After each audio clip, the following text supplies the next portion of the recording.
नाशिक शहरात वाढत्या चैन स्नॅचिंगच्या घटनांवर आळा घालण्यासाठी नाशिक पोलिसांनी मोठी कारवाई करत 2 सरेत आरोपींना अटक केली असून त्यांच्या ताब्यातून तब्बल 17,65,825 रुपयांचा मुद्देमाल जप्त करण्यात आलाय। पोलीस आयुक्त संदीप कर्णिक यांच्या आदेशानुसार शहरात घडणाऱ्या चैन स्नॅचिंग गुन्ह्यांचा छडा लावण्यासाठी विशेष मोहीम राबवण्यात आली होती। त्या अनुषंगाने पोलीस उपायुक्त गुन्हे शाखा किरणकुमार चव्हाण व सहाय्यक पोलीस आयुक्त गुन्हे शाखा संदीप मिटके यांच्या मार्गदर्शनाखाली गुन्हे शाखा युनिट क्रमांक 2 ला तपासाचे निर्देश देण्यात आले। दरम्यान 5 एप्रिल 2024 रोजी रात्री 8 वाजेच्या दरम्यान इंदिरानगर परिसरातील कॉलनी रोडवर एका महिलेच्या गळ्यातील सोन्याची चैन दुचाकीवरून आलेल्या 2 अज्ञात इसमांनी हिसकावून पळ काढला होता। या प्रकरणी इंदिरानगर पोलीस ठाण्यात गुन्हा दाखल करण्यात आला होता। घटनेची माहिती मिळताच गुन्हे शाखा युनिट 2 चे अधिकारी व कर्मचारी तात्काळ घटनास्थळी दाखल झाले।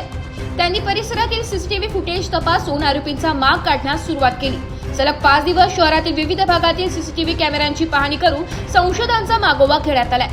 याच दरम्यान पोलिसांनी गोपनीय माहिती मिळाली की सातपूर ITI परिसरात 2 इसम चोरीचे सोने विक्रीसाठी येणार आहे। मिळालेल्या माहितीच्या आधारे पोलिसांनी सापळा रचून भूषण अनिल शिरसाट वर्ष 28 राहणार धर्माची कॉलनी सातपूर आणि आशुतोष योगेश भादेकर वर्ष 25 राहणार सातपूर कॉलनी यांना ताब्यात घेतले।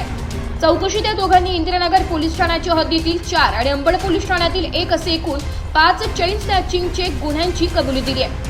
पोलिसांनी आरोपींकडून सोन्याचे दागिने, सोन्याची लगड, 4 मोबाईल फोन, गुन्ह्यात वापरलेली मोटरसायकल आणि मारुती सिजाय कार असा एकूण 17.65 लाखांचा मुद्देमाल जप्त केलाय।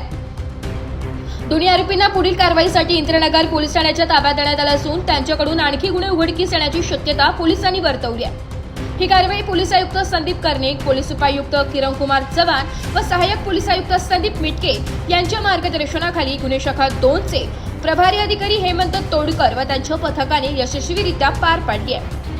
नाशिक लोकशाही न्यूज साठी गोविंद शिरसाट, नाशिक।